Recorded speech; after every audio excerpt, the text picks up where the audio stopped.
Shalom Bapak Ibu, Saudara-saudari yang diberkati dan dikasihi oleh Tuhan kita Yesus Kristus. Selamat berjumpa kembali di channel Jalan yang Lurus. Saya mengucapkan banyak terima kasih kepada saudara semua yang selalu setia untuk menonton video-video di channel ini dan bahkan terus mendukung perkembangan channel ini dengan mengklik tombol subscribe, like, komen, dan share kepada teman-teman yang lain supaya teman-teman yang lain juga tidak ketinggalan dan mendapatkan informasi seputar iman kekristenan. Kiranya Tuhan Yesus memberkati kita semua.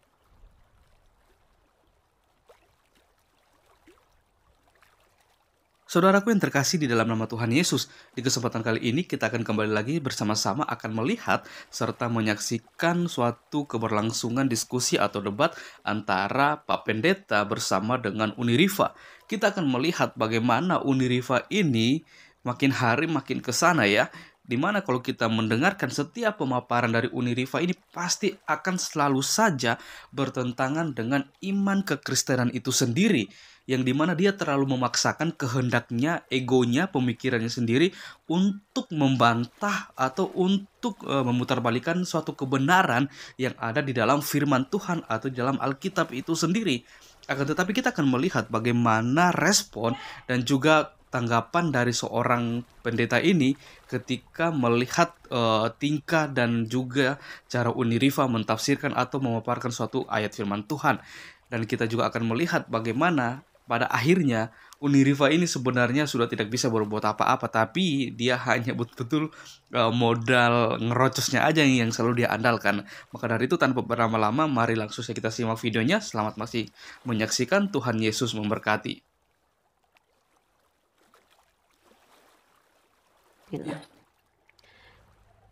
Saya prolog dulu boleh Pak Pendeta? Assalamualaikum warahmatullahi wabarakatuh. Bismillahirrahmanirrahim. Saya sedikit ke teman-teman YouTube. Terima kasih banyak atas kesediaannya Pak Pendeta Dede Dula menemani saya mendiskusikan satu tema yang cukup krusial dalam ranah keberagamaan, dalam ranah ketuhanan, yaitu kita akan membahas tentang sifat adil dan sifat maha kasih Tuhan. Oke. Nah, hari ini saya Uniriva akan diskusi dengan Pak Pendeta Dede, di mana beliau adalah salah satu teman diskusi, bukan lawan diskusi, karena saya pernah berdiskusi dengan beliau, dan harapan saya adalah diskusi kali ini betul-betul menambah wawasan dan ilmu pengetahuan, baik bagi saya pribadi ataupun teman-teman yang menonton dan menyimak. Dan teman-teman, ya saya upayakan untuk tidak terjadi perdebatan, tetapi perdebatan adalah niscaya dalam ranah dialog. Saya berharap kami berdua bisa menjadi contoh diskusi lintas agama yang berakhir dan berawal damai. Ya, saya percayakan kepada Pak Pendeta Dede untuk dengan Roh Kudus yang beliau miliki, membawa kita ke ranah diskusi yang indah dan adem pada malam kali ini. Tema kita adalah tentang sifat maha kasih dan maha adil Tuhan. Mungkin saya ingin Pak Pendeta prolog dulu menjelaskan dalam perspektif kekristenan, nanti baru saya dalam perspektif Islam. Silakan Pak Pendeta. Terima kasih. Ya, terima kasih Uniriva ya.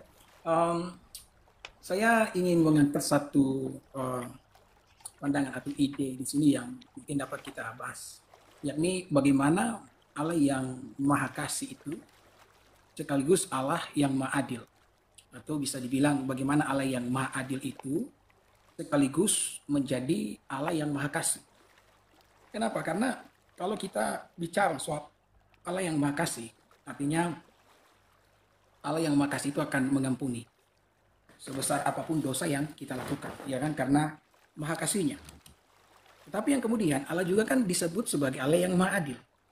Maka tentu saja sebagai Allah yang maha adil, dia harus menghakimi dosa sekecil apapun.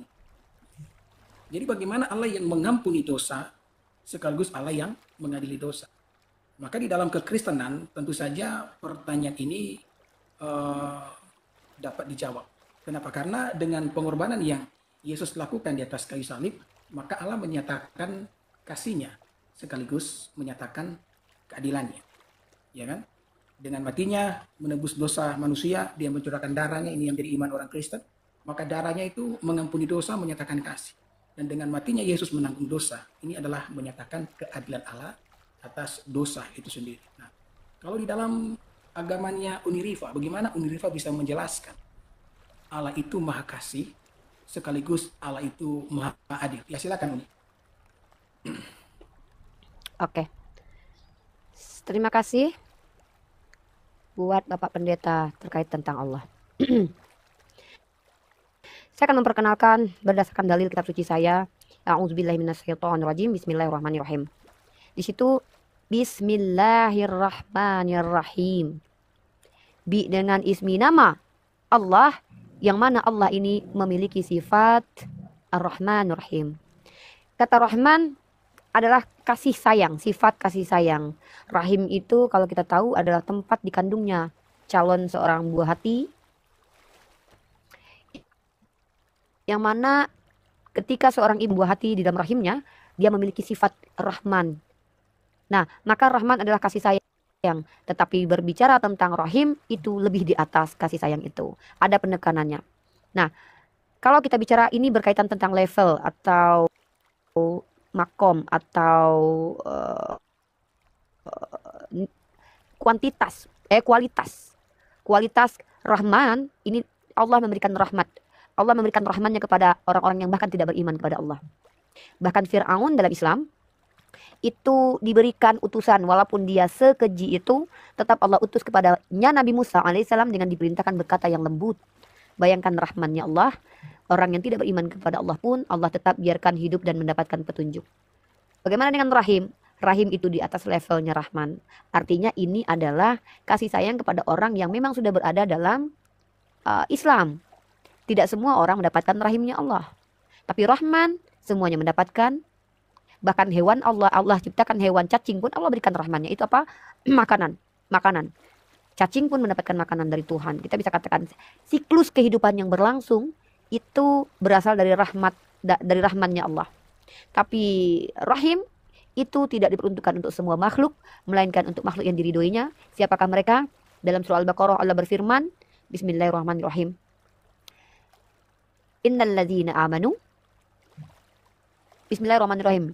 Bismillahirrahmanirrahim. Wabashiri, maaf. Surah Al-Baqarah ya, ayat ke-25. Bismillahirrahmanirrahim. Wabashiril ladzina amanu wa amilus solihat. Mereka yang beriman dan beramal soleh akan mendapatkan jannah. Itu bentuk rahim Allah. Apakah makhluk Allah yang lain yang menolak menyembah kepada Allah dapat jannah? Tidak. Tapi dia dapat rahman, kasih sayang Allah. Itu apa? Petunjuk, akal yang sama, kemudian cobaan dan ujian yang sama, maka dia sama-sama mendapatkan rahman. Tapi rahimnya tentu tidak semua yang mendapatkannya. Oke, itu dulu saya jelaskan tentang rahman dan rahim. Lalu kita bicara tentang adil. Apa itu adil?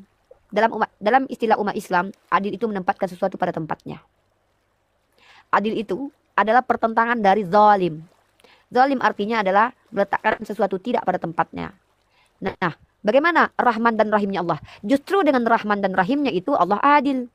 Adil memberikan kita semua rahmannya.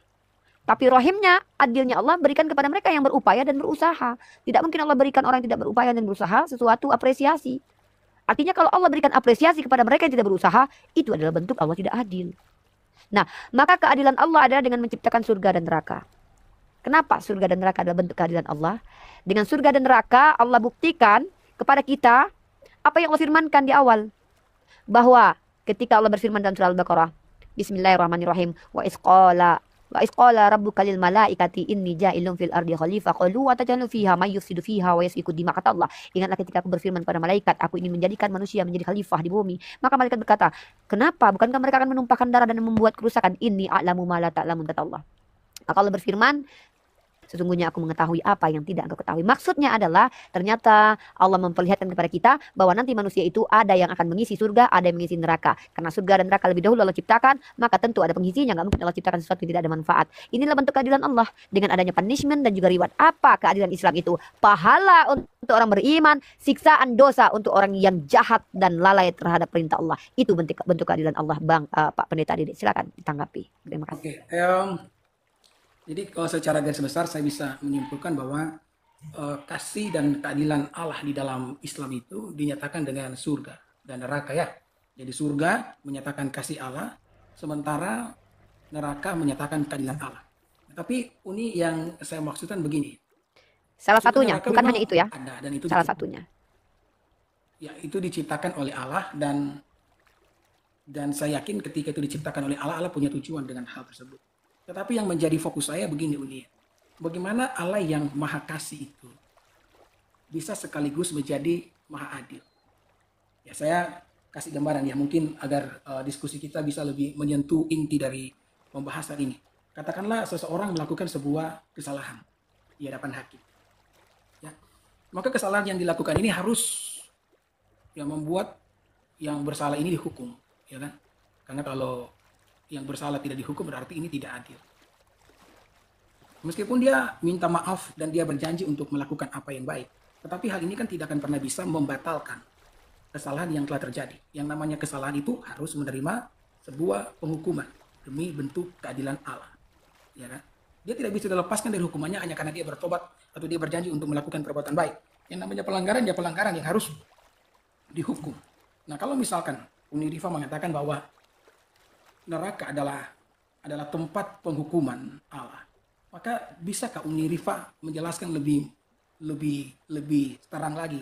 Kalau neraka adalah tempat penghukuman bagi manusia, terus di mana kasih Allah kepada mereka yang berdosa?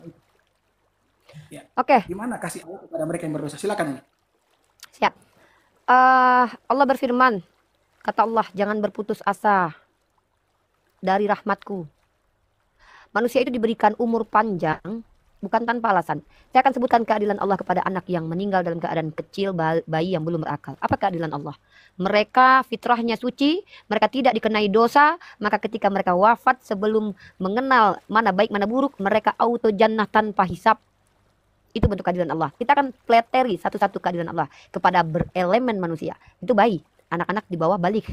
Ketika dia balik, ketika dia sudah mulai balik, sudah tahu mana baik mana buruk, maka ketika dia berdosa, maka dosanya itu di dunia bisa dihapuskan dengan perilaku solehnya kemudian. Maka dalam Islam dikenal bahwa Allah Maha Pengampun tanpa tumbal. Allah Maha Mengampun tanpa menginginkan kematian orang lain. Artinya kata Allah, jikalau saya akan tunjukkan beberapa hadis ya dan juga Al-Quran, bahwa Allah berfirman, mintalah kepadaku, maka aku akan mengampuni sebanyak apapun dosamu, datanglah kepadaku. Tapi ada persyaratan. Apa itu? Ketika kau berdosa dan kau tidak minta ampun dan kau bangga dengan dosamu, maka adilkah kau dimaafkan Tuhan? Tentu itu bentuk Tuhan yang zalim. Dalam Islam justru sebaliknya. Ketika ada Allah Subhanahu wa Ta'ala meloloskan kejahatan manusia, sementara manusia itu tidak sadar bahwa itu perbuatan salah, dia tidak bertobat, maka ini bukan Tuhan tapi hantu. Karena artinya sama saja dia bersekongkol dengan kejahatan. Tapi justru hukuman kepada mereka-mereka yang sama sekali ingkar kepada Allah, ini bentuk keadilan Allah. Keadilan Allah melekat dengan sifat rahim dan rahmatnya tadi. Bukti bahwa Allah Rahman, dia mencintai seluruh makhluk, dia berikan kesempatan untuk bertaubat. Dia utus para nabinya untuk memberikan arahan dan memberikan hudan, memberikan petunjuk. Kalian punya akal. Allah tidak memberikan hukuman kepada kalian yang Down syndrome. Allah tidak berikan hukuman kepada kalian yang ODGJ. Allah berikan kalian syariat kepada kalian yang memiliki kognitif yang berkembang. Walaupun tubuh kalian tidak ikut bertumbuh, mungkin kalian memiliki cacat fisik, tapi kognitif berkembang, maka kalian dikenai syariat. Makanya ada dalil innama amalu biniat. Amalan kalian itu tergantung niat kalian. Maka bentuk keadilan Allah apa? Yaitu menghukum orang yang bersalah, memberikan apresiasi kepada orang yang benar, bukan malah sebaliknya menghukum orang benar demi menyelamatkan orang bersalah. Justru dalam Islam, zalim adalah menempatkan sesuatu tidak pada tempatnya. Ketika ada para penjahat dan mereka dimaafkan begitu saja, tanpa mereka sadari bahwa apa yang mereka lakukan itu baik, lalu mereka memperbaikinya dengan berbuat baik, lalu mereka dimasukkan ke dalam surga. Apa bedanya dengan mereka yang berbuat baik yang tidak pernah berbuat salah selama ini? Maka ini tidak adil, ketimpangan akan muncul. Untuk apa orang berbuat baik ketika orang jahat saja hanya sekedar bertobat dia langsung masuk surga? Ngapain orang berbuat baik? Nggak usah berbuat baik kalau begitu. Kenapa? Si baik yang berbuat baik dengan si jahat yang tidak pernah berbuat baik tapi bertobat ketika mau mati, sama-sama masuk surga. Mana keadilan Tuhan di situ? Maka saya katakan Allah Subhanahu wa Ta'ala adalah Tuhan yang Maha Rahman dan Rahim. Buktinya mereka yang kufar, yang kafir, perbuatan baiknya dibalaskan di dunia kata Allah. Tapi kemudian masalah akhiratnya dia tidak mendapatkan karena dia menolak mengimani Allah, kecuali tidak sampai kepadanya ilmu pengetahuan tentang Allah. Orang kafir dikatakan kafir ketika sampai kebenaran kepadanya, dia menolak.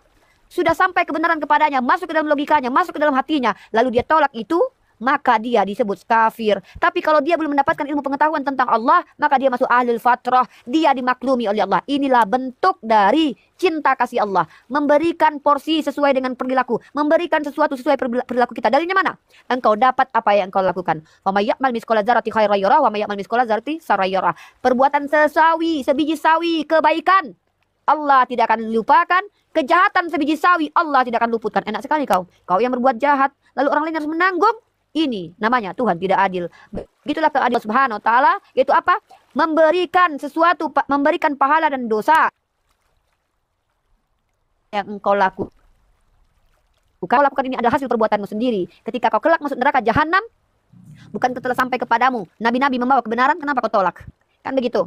Ketika nabi-nabi berkata kepadamu, sembahlah. Nabi Musa berkata, Shema Israel Adonai Elohenu Ehad. Kenapa kau menyembah kepada Baal? Ketika Yesus berkata, kehidupan kekal hanya mengenal engkau satu-satunya Allah, kemudian mengenal aku yang kau utus, kenapa kau peralahkan Yesus? Nabi Muhammad berkata, Qul huwallahu ahad.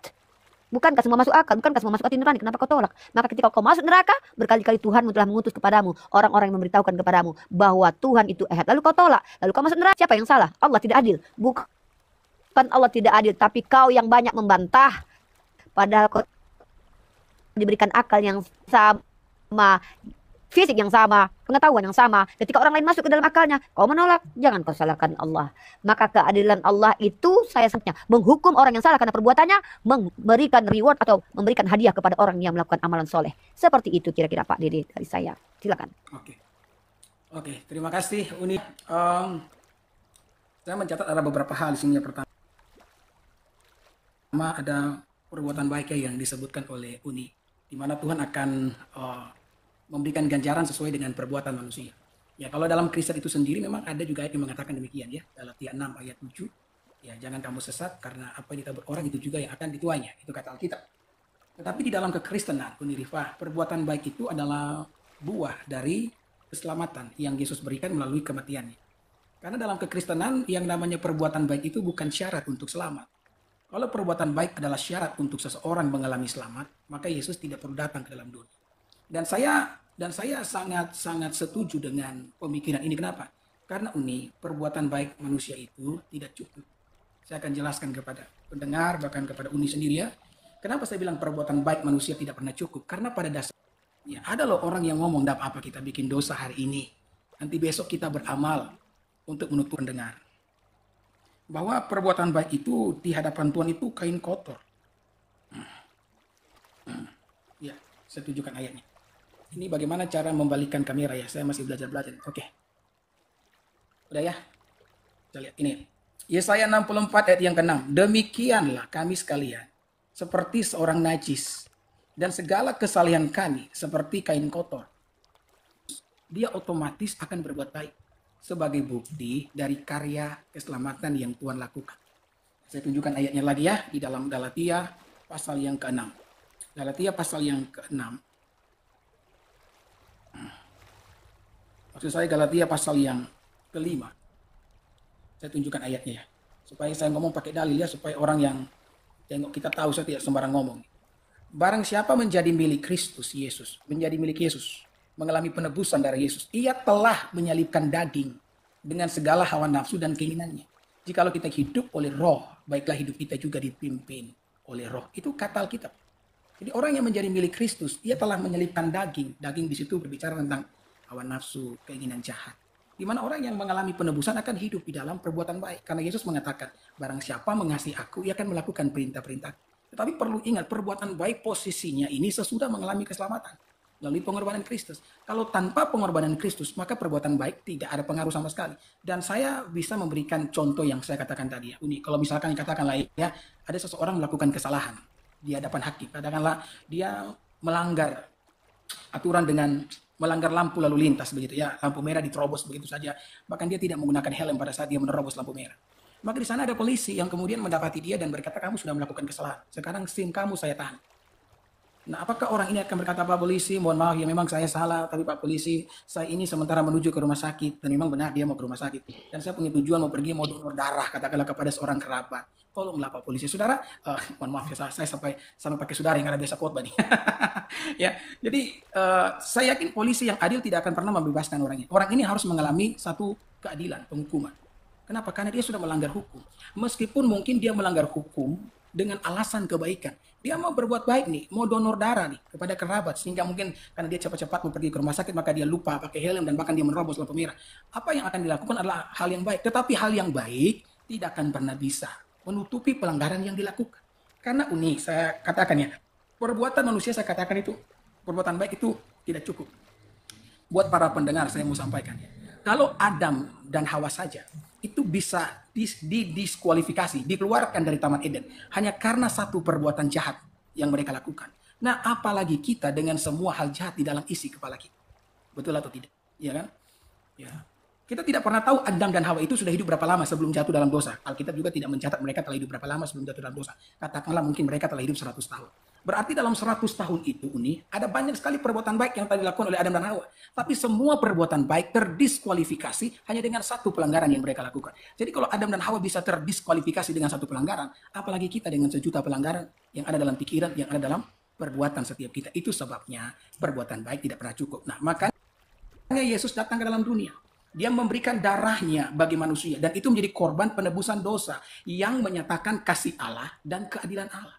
Kalau misalkan Uni berkata bahwa Allah menyatakan keadilannya dan kasihnya melalui surga dan neraka, maka itulah bagian yang akan dialami oleh Uni dan para pengikut kepercayaan Uni. Kenapa saya mengatakan demikian? Karena itu yang sesuai dengan apa yang Uni katakan. Tetapi bagi mereka yang percaya kepada Kristus, mereka tidak akan lagi mengalami keadilan dengan dilemparkan ke neraka. Karena keadilan Allah telah dinyatakan di atas kayu salib ketika Yesus menanggung penghukuman demi manusia yang berdosa. Ya, terima kasih Uni ya. Oke, silakan Uni. Gantian ya. Oke. Ya. Saya putarkan kamera, kita bicara pakai literasi, teman-teman, ya. Saya bacakan firman Allah Subhanahu wa taala dalam Al-Qur'an surah Al-Baqarah ayat terakhir. Allah tidak membebani seseorang melainkan sesuai dengan kesanggupannya. Inilah Tuhan yang adil, memberikan ujian sesuai dengan kesanggupannya. Dia mendapatkan pahala dari kebaikan yang dikerjakan. Ingat, perbuatan baik itu adalah nanti sumber dari pahala dan kebaikan yang dikerjakannya, dan dia mendapat siksa dari kejahatan yang diperbuatnya. Mereka berdoa, ya Tuhan kami, janganlah Engkau hukum kami jika kami lupa atau kami melakukan kesalahan. Ya Tuhan kami, janganlah Engkau bebani kami dengan beban yang berat, sebagaimana Engkau bebankan kepada orang-orang sebelum kami.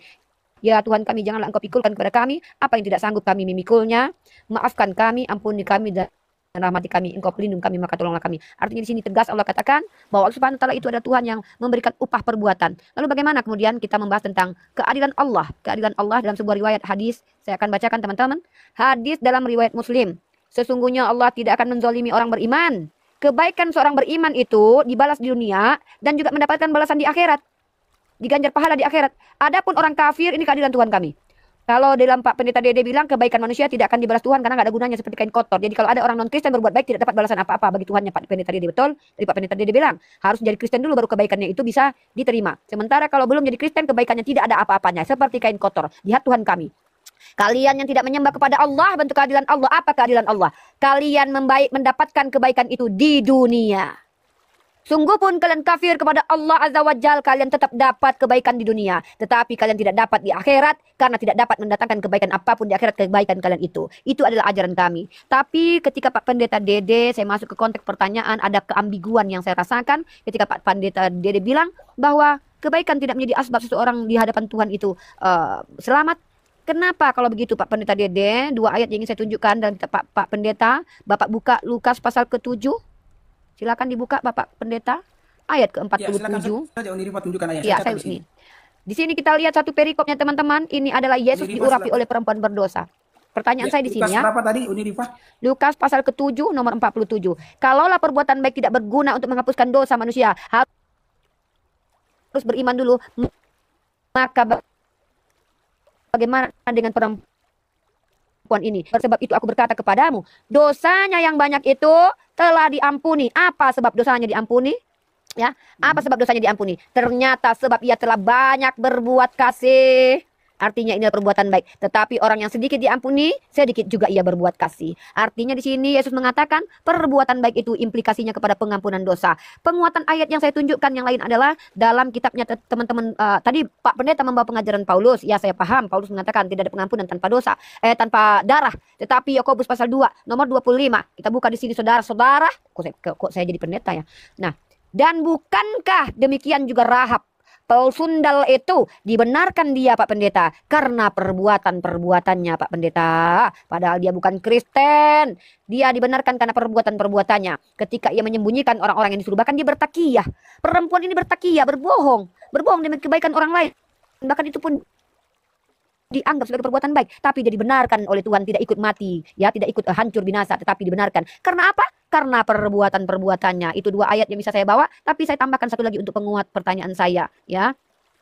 Penguat pertanyaan saya terkait tentang kebaikan yang tidak mendatangkan kebaikan menurut Pak Pendeta itu, maka ada hal yang sangat penting, ya. Saya tunjukkan, maaf saya lupa ayatnya ini, saya penting sekali nih. Nah, ini Pak Pendeta, ini tentang perbuatan baik. Saya bahas tentang perbuatan baik. Mari kita lihat Yakobus pasal 2 nomor 20. Yakobus kalau tidak salah ya, kalau tidak salah. Nih, kita baca di sini. Hai manusia yang bebal, maukah engkau mengakui sekarang bahwa iman tanpa perbuatan adalah iman kosong? Bukankah Abraham bapak kita dibenarkan karena perbuatannya, Pak Pendeta? Ketika ia mempersembahkan Ishak anaknya di atas misbah, Pak Pendeta, maka di situ dikatakan perbuatan baik itu menjadi asbab seseorang akhirnya diselamatkan oleh Tuhan dalam kitab Yakobus pasal kedua nomor 20 sampai 22. Bahkan Pak Pendeta, kalau seandainya Pak Pendeta boleh membaca dalam kitab Yakobus, dan kalau Pak Pendeta tahu, jikalau seseorang tahu bagaimana cara berbuat baik tapi dia tidak melakukannya, maka kata Yakobus, Yakobus itu saudara siapa Pak Pendeta? Suaranya Yesus, saudara Yesus atau saudara si Petrus? Saudara Petrus ya? Yakobus. Saudara Yesus. Saudaranya Yesus. Ya, saudara Yesus. Saudaranya Yesus. Saudaranya Yesus berkata dalam kitab Yakobus, jikalau seseorang tahu bagaimana cara berbuat baik tapi dia tidak melakukannya, maka dia tidak selamat. Silakan dijawab kenapa Pak Pendeta mengatakan perbuatan baik tidak bermanfaat untuk selamat. Tapi saya sudah bacakan dalil. Oke, udah. Ya intinya kan saya sudah katakan dalilnya ya, bahwa perbuatan baik itu menyelamatkan. Sebagaimana firman Allah Subhanahu wa taala. Allah tidak akan merubah suatu kaum kalau kaum itu tidak mau merubah dirinya. Begitu. Oke, terima kasih Uni ya. Saya pikir Uni ini cuma bisa berdakwah, ternyata juga bisa nge-rap. Saya cocok jadi pendeta. Cocok jadi pendeta. Saya pikir Uni Rifa ini hanya bisa ngedakwah, ternyata juga bisa nge-rap juga. Boleh. Saya doakan biar Uni Rifa jadi pendeta nih. Oke Uni, saya tunjukkan ya. Ini ada ayat juga. Ini ayat yang Uni tunjukkan pada Al-Quran Anda. Ada juga ayatnya dalam Alkitab kami. Contohnya ya 1 Korintus pasal 10 ayat 13. Ini mohon maaf saya tidak bisa nge-rap kayak Uni Rifa nih. Sebenarnya saya mau belajar sama Uni Rifa nih cara nge-rap ini ya. 1 Korintus 10 ya. Saya tunjukkan. Ini Uni sama juga. Kami juga punya ayat yang seperti itu nih. Jadi ketika Uni menyebutkan atau menunjukkan ayat itu, saya sendiri tidak akan terkejut ya atau kaget.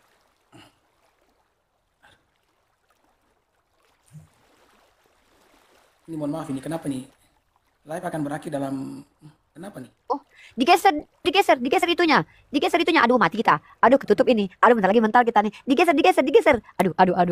Teman-teman, kita akan berpisah. Digeser itunya. Oke. Kenapa bisa begitu nih? Dia begitu. Kalau TikTok ini kadang-kadang agak lain memang. Digeser itu tanda Ya berarti puzzle-nya dipindahkan. Oke. Biar nggak berakhir diskusi kita. Enak sekali ini diskusi kita malam ini nih. Luar biasa ini. Iya. Oke. Ya, saya tunjukkan ya. Dalam 1 Korintus 10:13 ada juga pencobaan yang kamu alami bukan pencobaan biasa yang tidak melebihi kekuatan manusia. Sebab Allah setia dan karena itu ia tidak akan membiarkan kamu dicobai melampaui kekuatanmu. Pada waktu kamu dicobai, ia akan memberikan kepadamu jalan keluar sehingga kamu dapat menanggungnya. Ya, kami dalam Alkitab khususnya kalau membaca Alkitab ini memang harus perhatikan konteksnya. Jadi kalau berbicara soal pencobaan yang model demikian, itu berbicara tentang tantangan hidup. Yang dimana Allah tidak akan pernah memberikan tantangan hidup atau pencobaan yang melebihi batas kekuatan setiap kita. Jadi kita perlu membedakan antara pencobaan atau tantangan hidup dengan yang namanya dosa. Karena kita sementara berbicara tentang bagaimana Allah yang maha kasih sekaligus Allah yang maha adil. Nah, untuk ayat-ayat yang Uni sebutkan tadi ya, contohnya dalam Lukas pasal 7 ayat 47 di mana Uni berkata perbuatan baik justru diperhitungkan dari ayat-ayat yang disebutkan. Nah, kalau kita lihat Lukas 7 ya ayat 47. Ini adalah perbuatan seorang wanita. Lukas 7 ayat yang ke-47. Saya tunjukkan ayatnya. Firman Tuhan ini ya. Jadi kita belajarlah sama-sama nih. Jadi saya senang juga begini agar orang Kristen juga bisa banyak belajar. Sebab itu aku berkata kepadamu, dosanya yang banyak itu telah diampuni. Sebab ia telah banyak berbuat kasih. Tetapi orang yang sedikit diampuni, sedikit juga ia berbuat kasih. Kenapa Alkitab mengatakan bahwa dosanya telah diampuni? Kemudian ada catatan ditambahkan di sana sebab ia telah berbuat kasih. Sebab kasih yang dilakukan oleh perempuan ini adalah kasih di dalam iman kepada Yesus Kristus. Saya sudah katakan tadi jelas ya. Bahwa kalau seseorang tidak percaya kepada Yesus Kristus, ini di dalam Alkitab saya sampaikan. Perbuatan baiknya tidak akan pernah ada faedahnya. Tidak akan pernah ada nilainya sama sekali. Perbuatan baik itu mulai diperhitungkan ketika seseorang menaruh iman kepercayaan kepada Yesus. Nah, wanita ini kan dia percaya kepada Yesus. Makanya dia datang kemudian dia meminyaki kaki Yesus dengan minyak narwastu yang mahal. Kalau dia tidak menaruh iman kepada Kristus Yesus, maka tentu saja dia tidak akan pernah melakukan itu. Uni tahu kapan dia melakukan ini kepada Yesus? Pada saat lagi ada pesta. Dan saya yakin, saya percaya wanita ini tidak pernah diundang di pesta tersebut. Kenapa? Karena dia punya yang namanya reputasi yang sangat buruk. Tidak ada tuan pesta yang mau undang seorang wanita yang punya reputasi yang sangat buruk. Tetapi wanita ini nekat datang hanya untuk meminyaki kaki Yesus dengan minyak narwastu yang mahal. Kenapa dia melakukan hal itu? Karena dia beriman kepada Yesus. Itulah sebabnya semua perbuatan baik yang dilakukannya sekarang memiliki nilai di hadapan Tuhan. Jadi kita tidak bisa memisahkan yang namanya perbuatan baik ini dengan iman kepada Yesus Kristus. Ya, kemudian ayat yang ditambahkan oleh Uni ya. Yakobus 2. Yakobus pasal yang kedua. Ya, ayat yang ke-25. Ini banyak sekali ya ayat yang Uni sampaikan ya, tapi tidak apa-apa lah. It's okay, no problem. Dan bukanlah demikian juga Rahab pelacur itu dibenarkan karena perbuatan-perbuatannya, ketika ia menyembunyikan orang-orang yang disuruh itu di dalam rumahnya, lalu menolong mereka lolos melalui jalan yang lain. Nah, kalau kita membaca ini, ya mungkin kita tidak akan menemukan cerita lengkapnya. Tapi kalau kita membaca di dalam cerita lengkapnya yang ada pada Perjanjian Lama, Alkitab mengatakan bahwa yang namanya Rahab ini, dia menaruh iman kepada Allah. Ya kan? Dia berkata 40 tahun yang lalu, kami mendengar bagaimana Tuhan mengeringkan laut bagi orang Israel. Maka tindakannya di dalam menyembunyikan orang percaya itu atau orang Israel itu dilakukan di dalam iman, sehingga pada akhirnya perbuatan baiknya pun diperhitungkan. Nah, mengenai yang dikatakan di dalam Yakobus berapa tadi lagi ya? Pelan-pelan ya saya sampaikan. Yakobus pasal 2 ayat 20. Yakobus pasal yang kedua ayat yang ke-20. Ya, dikatakan, hai manusia yang bebal, maukah engkau mengakui sekarang bahwa iman tanpa perbuatan adalah iman yang kosong? Ya, kami tidak pernah menyangkal akan hal ini. Kenapa? Karena memang saya katakan tadi kan di awal, kalau orang itu percaya kepada Yesus, maka dia akan berbuat baik. Justru kalau dia tidak pernah berbuat baik, maka itu adalah bukti bahwa dia tidak beriman kepada Yesus. Makanya kan Rasul Paulus banyak mengatakan, kalau kamu punya Roh Kristus yang harus mengampuni dosa dan sekaligus mengadili dosa itu. Ketika unilah di hadapan Allah yang Maha Kasih dan Maha Adil. Ini contoh Uni ya, Uni dalam keadaan berdosa nih. Bagaimana sikap Allah yang Maha Adil itu sekaligus Maha Kasih? Ya, bagaimana? Apakah dia harus mengampuni Uni sementara dia punya sifat yang Maha Adil? Apakah dia juga harus menghakimi Uni sementara dia punya sifat yang Maha Kasih? Ya. Bagaimana Allah yang Maha Kasih dan Maha Adil ini bisa menyatu? Artinya Allah yang Maha Kasih, dia sekaligus Allah yang Maha Adil. Saya jelaskan tadi di awal. Kalau dalam Kristen ini bisa dijawab. Dengan matinya Yesus di atas kayu salib, itu menyatakan Allah yang kasih dan Allah yang adil.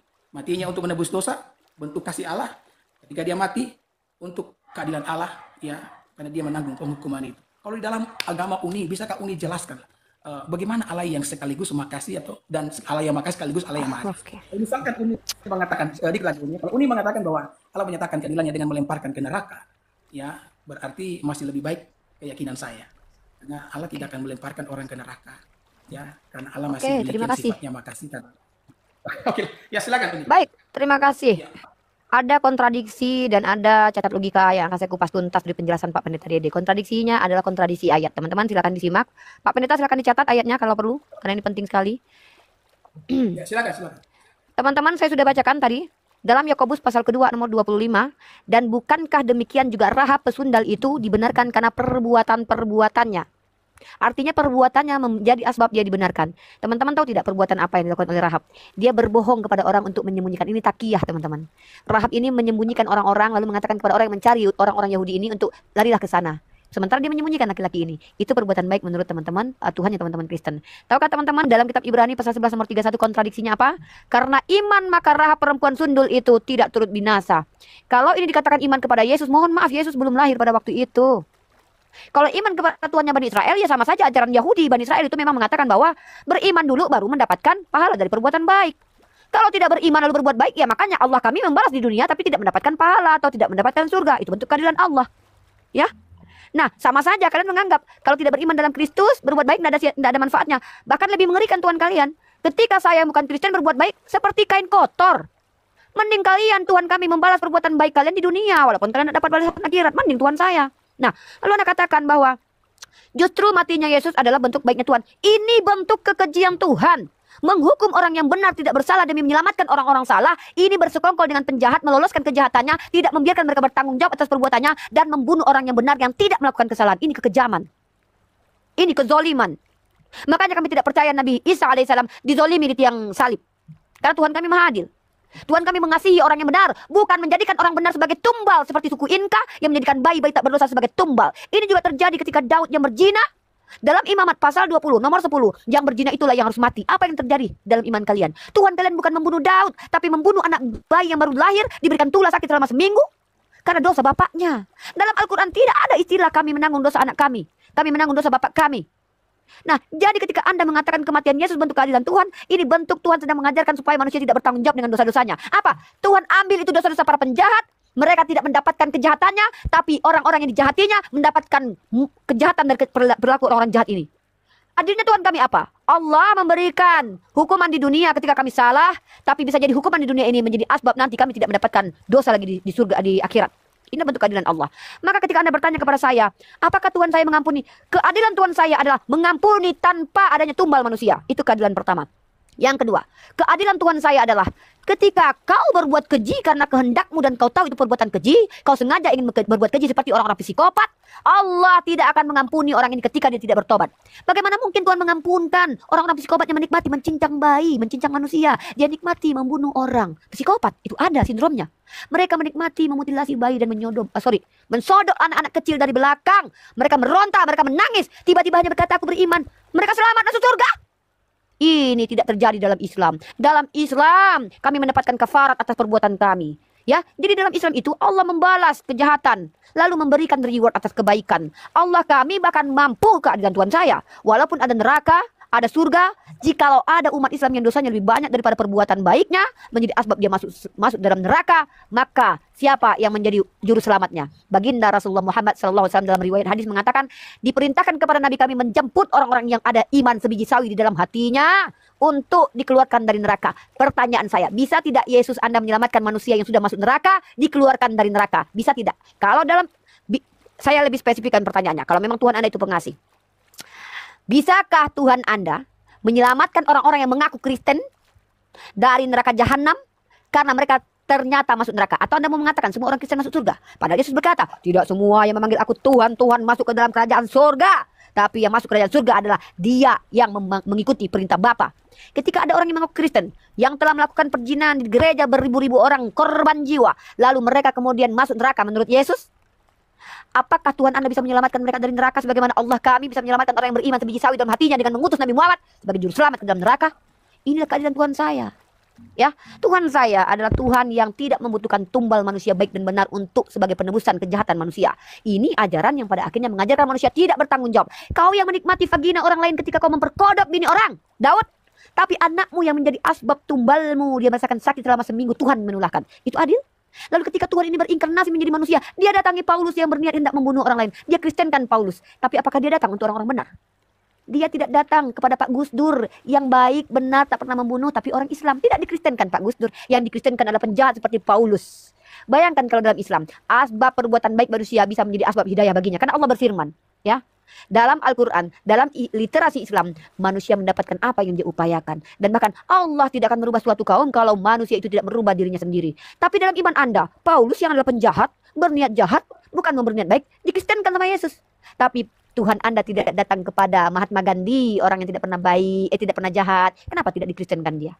Kenapa Pak Gus Dur itu tidak dikristenkan? Kenapa para banser yang baik kepada kalian tidak dikristenkan sampai mati? Sehingga akhirnya dia mati masuk dalam neraka jahanam. Karena dia tidak ditebus oleh darah Yesus.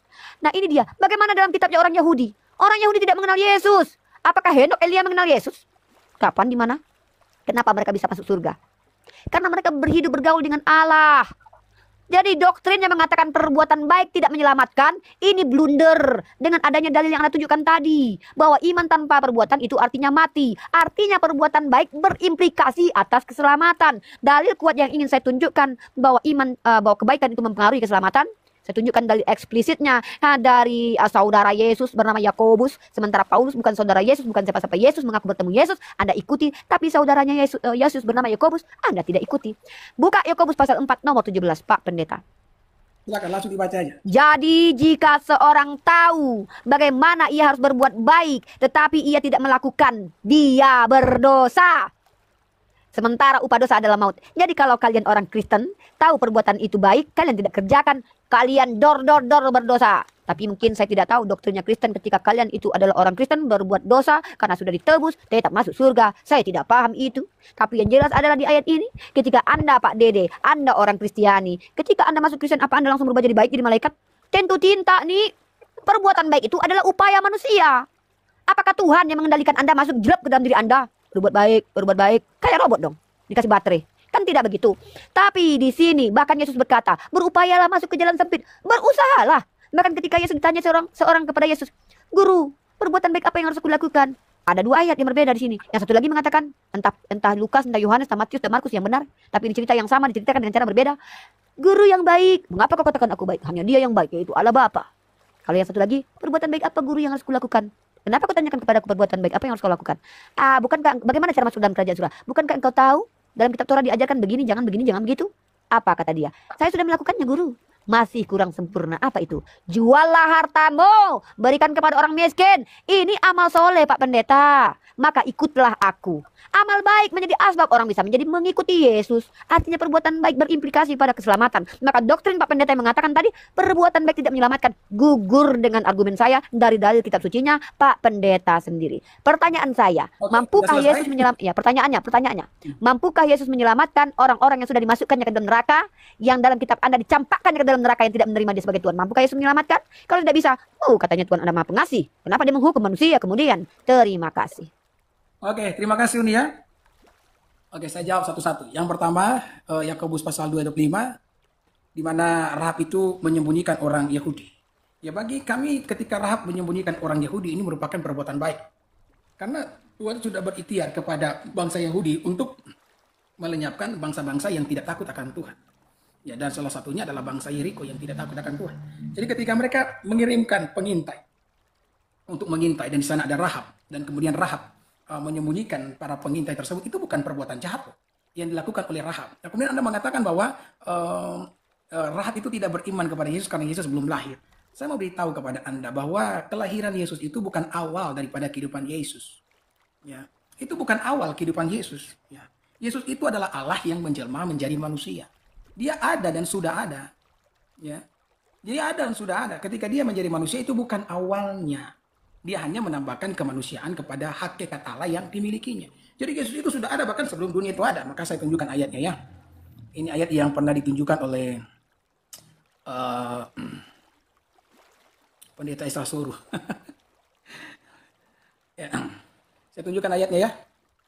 Buat Uni Rifa. Ini ayatnya. Yohanes pasal 17 ayat yang kelima. Oleh sebab itu ya Bapa, permuliakanlah aku padamu sendiri dengan kemuliaan yang kumiliki di hadiratmu sebelum dunia ada. Pertanyaannya, siapa yang punya kemuliaan sebelum dunia itu ada? Yesus punya kemuliaan sebelum dunia itu ada.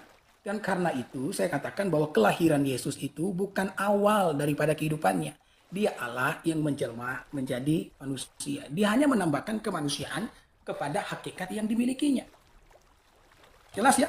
Jadi ketika Anda mengatakan bahwa Rahab tidak beriman kepada Yesus karena Yesus belum lahir pada waktu itu, karena Anda punya pemikiran bahwa Yesus itu nanti hadir ketika dia lahir ke dalam dunia. Sebelum dia lahir ke dalam dunia, Yesus itu sudah ada. Jadi ini perlu dipahami oleh Uni Rifa ya, dan para pendukung Uni Rifa ya. Yang kedua saya mau sampaikan di sini bahwa saya katakan tadi bahwa perbuatan baik di luar Yesus tidak diperhitungkan, dan itu adalah sebuah kebenaran ya. Di mana dikatakan bahwa ya, Uni Rifa tadi mengatakan bahwa apa tadi? Ya berarti Anda menghukum, mengampuni tanpa tumbal. Jadi kalau Allah dalam agamamu itu mengampuni berdasarkan apa kira-kira? Kalau kami di dalam kekristenan, Allah itu mengampuni karena pengorbanan Yesus. Ya, dan Anda mengatakan bahwa Allah kami tidak mengampuni berdasarkan tumbal. Perlu diperhatikan, ketika Yesus mati di kayu salib, karya keselamatan di kayu salib itu bukan sama seperti karya yang seperti Abraham yang hendak mempersembahkan Ishak di dalam cerita Alkitab. Tidak. Karya salib itu adalah karya daripada Trinitas. Ya. Makanya Yesus mengatakan, saya tunjukkan ayatnya ya. Ini ayatnya. Di dalam Yohanes pasal yang ke-10, pasal 18 ya. Saya tunjukkan Yohanes pasal 18.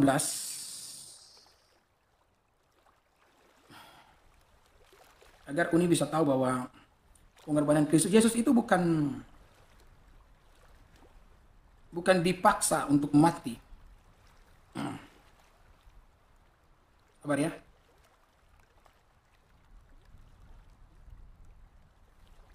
Yohanes pasal yang ke-10. Ayat yang ke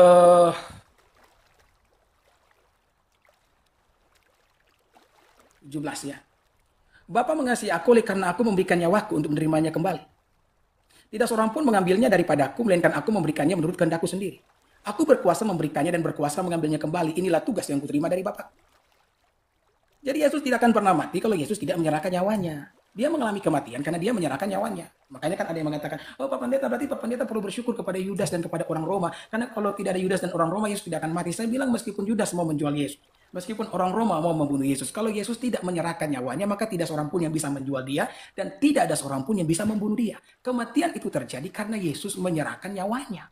Ya, jadi jelas ya. Jadi jangan pernah ada dalam sebuah pemikiran bahwa ya Yesus itu sepertinya diseret dan dipaksa untuk mati bagi umat manusia. Itu karya daripada Trinitas yang di dalamnya ada pribadi pertama, pribadi kedua, dan pribadi yang ketiga. Nah, kalau misalkan agama Anda tidak diampuni dosanya dengan pengorbanan Yesus begitu, terus Anda diampuni dosa Anda berdasarkan apa? Saya meyakini begini satu hal saja, bahwa ya, yang menjadi perbedaan antara kita, saya dan Unirifa adalah kalau kami diampuni karena darah Yesus, tapi kalau Unirifa itu diampuni karena perbuatan baik. Tetapi perbuatan baik itu kan tidak pernah cukup. Nah sekarang Uni tidak menjawab pertanyaan saya ini ketika saya katakan, kalau misalkan Adam saja diusir dari Taman Eden karena satu kesalahan yang dilakukan. Ya, saya katakan tadi, kita tidak pernah tahu Adam dan Hawa itu hidup berapa lama di Taman Eden. Katakanlah 100 tahun. Berarti ada 100 tahun perbuatan baik yang mereka lakukan di Taman Eden. Dan bayangkan, perbuatan baik yang mereka lakukan selama 100 tahun di Taman Eden ternyata terdiskualifikasi dengan satu perbuatan baik. Satu perbuatan jahat yang mereka lakukan.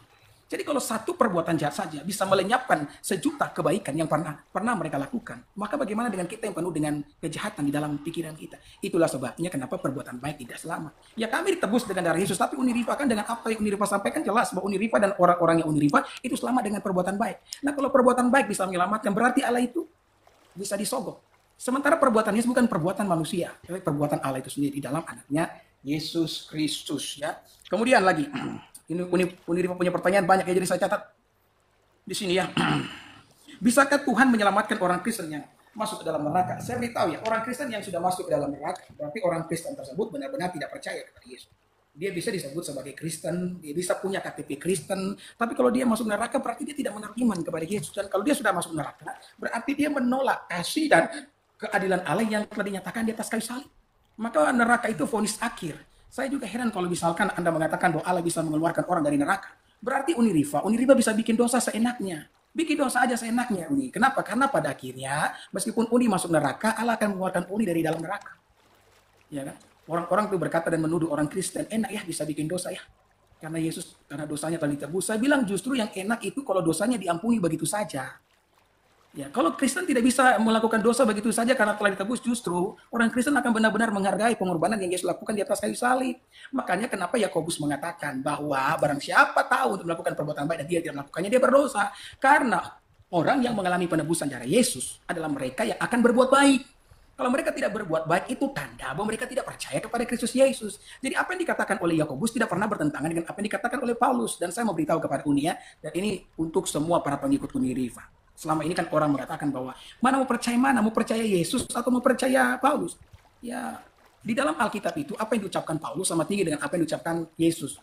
Karena Paulus menyampaikan sesuatu yang diinspirasi oleh Roh Kudus. Dan Roh Kudus itu kan Allah pribadi ketiga dalam Tritunggal. Berarti ketika Allah itu berbicara melalui Rasul Paulus, maka apapun yang disampaikan sama tinggi dengan Yesus. Nah, saya akan tunjukkan kepada Uni ya, bahwa bukan cuman saya yang mendukung pernyataan Paulus, atau Paulus sendiri yang mendukung pernyataannya yang Uni bilang tadi, mengaku bahwa dia telah bertemu dengan Yesus. Apa yang disampaikan oleh Paulus juga didukung loh oleh para rasul. Jadi saya lebih percaya para rasul daripada percaya Uni.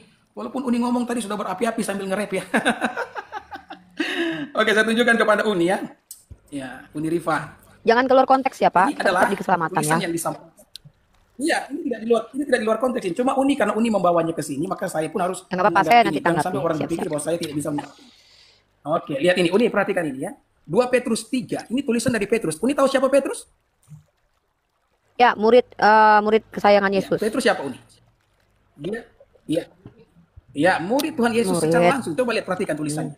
Sebab itu saudara-saudaraku yang kekasih, sambil menantikan semuanya ini kamu harus berusaha supaya kamu kedapatan tak bercacat dan tak bernoda di hadapannya dalam perdamaian dengan dia. Ayat berapa Jadi itu, Pak Bang Pak? tetap bercatat kan, Ayat itu berapa memang tanda itu? orang percaya.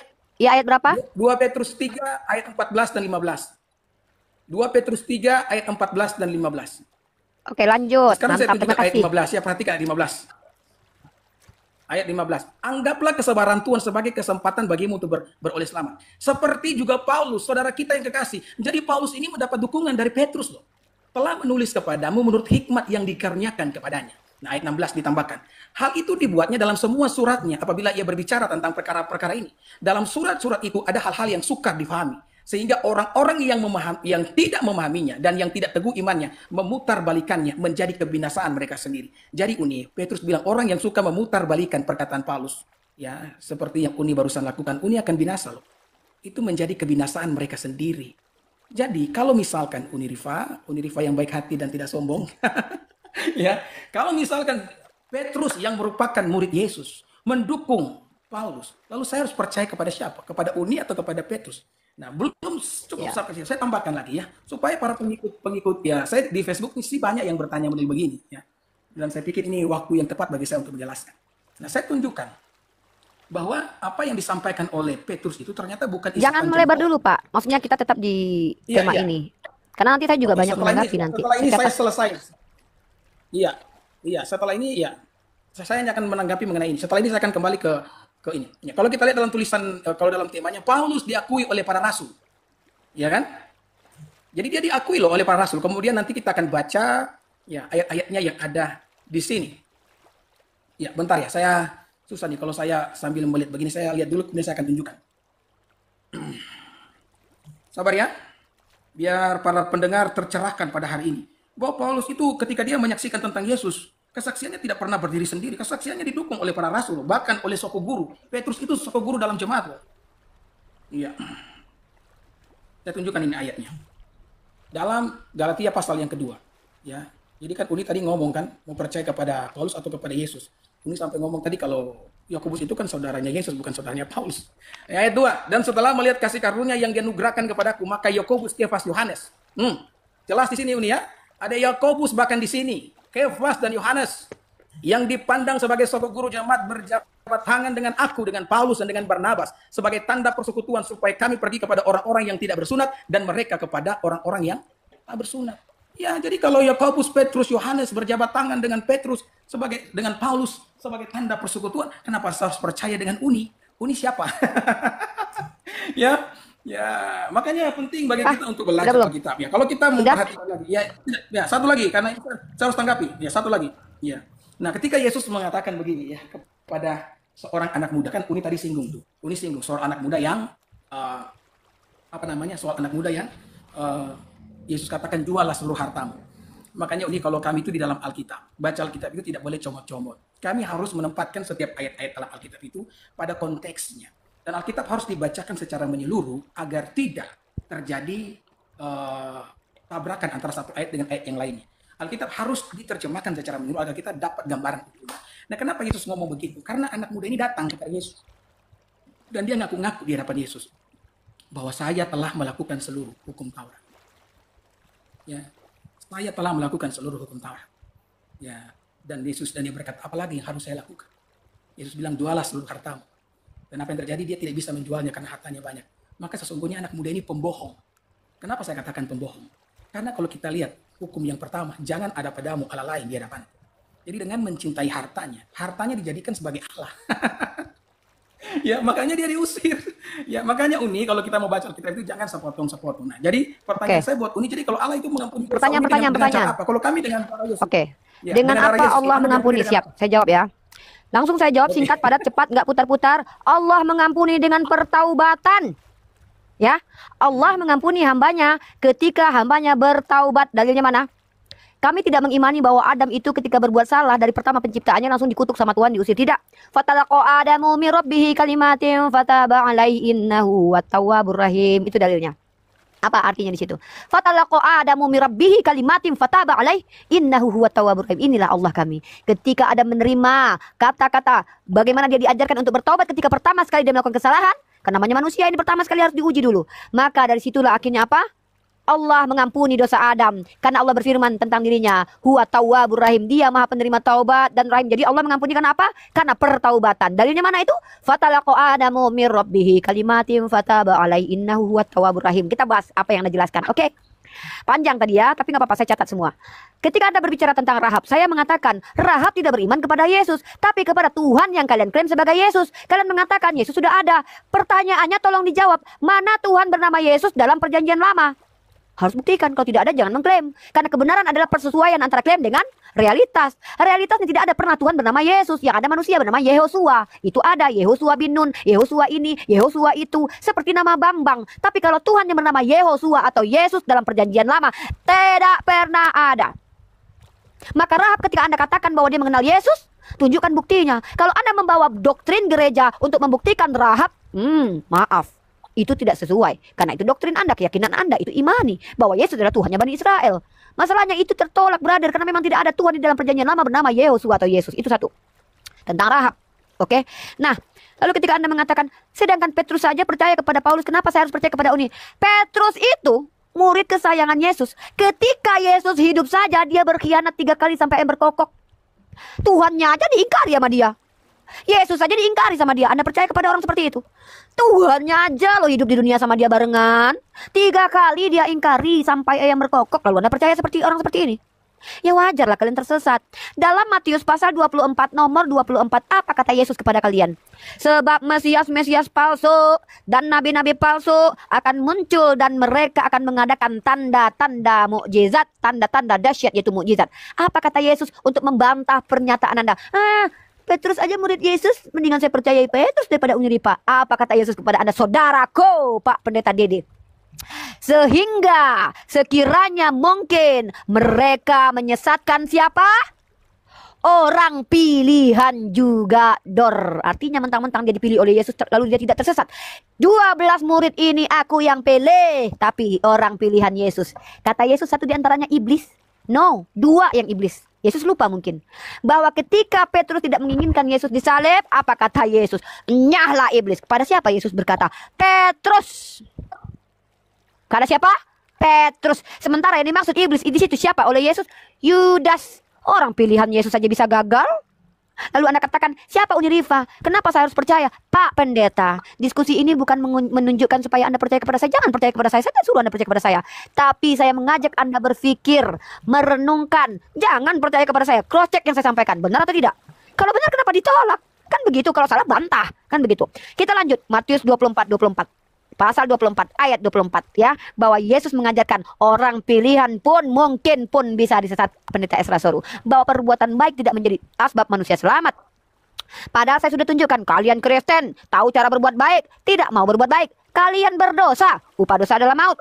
Jadi ketika kalian katakan, oh kalau orang jahat berarti dia bukan hamba Tuhan. Emang ada satu orang Kristen yang tidak pernah berbuat jahat lagi seumur hidupnya? Bukankah kalian yang percaya, doktrin kalian juga yang percaya bahwa setiap manusia itu sudah dikuasai dosa? Emang kalau seandainya Yesus, kalian percaya Yesus mati untuk kalian, langsung kalian tidak berdosa lagi sampai mati?